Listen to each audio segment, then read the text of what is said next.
రాజకీయ చైతన్యం ఉన్న వాళ్లకు, కొద్దిపాటి రాజకీయ పరిజ్ఞానం ఉన్న వాళ్ళకి అర్థమవుతుంది. ఎప్పుడైనా ఏ రాష్ట్రంలోనైనా మన రాష్ట్రంలోనైనా రూలింగ్ పార్టీ సర్పంచులు 80-90% గెలుస్తుంది. అది కామన్. అది అధికార పార్టీ వాళ్ళు 80 నుంచి 90% సర్పంచులు సహజంగానే గెలుస్తూ ఉంటారు. గతంలో బీఆర్ఎస్ పార్టీ కూడా అధికారంలో ఉన్నప్పుడు మనం కూడా 80 నుంచి 90% సర్పంచులు గెలిచాం గతంలో.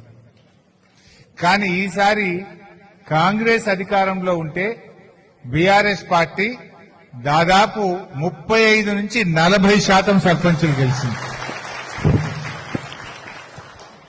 తక్కువ కాదు, 4000 సర్పంచులు బీఆర్ఎస్ పార్టీ గెలిచింది. 4000 అంటే మామూలు మాటనా? అంటే ఇది దేనికి సంకేతం?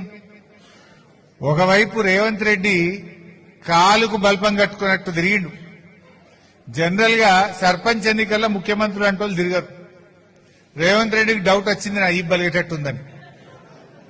డౌట్ వచ్చి ఏం చేసిండు?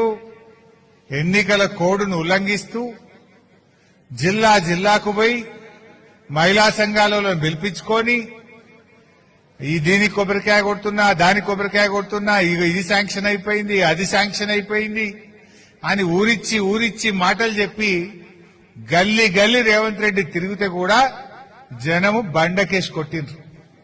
రేవంత్ రెడ్డికి దిమ్మ తిరిగే తీర్పిచ్చింది ఇలా తెలంగాణ పల్లె ప్రజలు.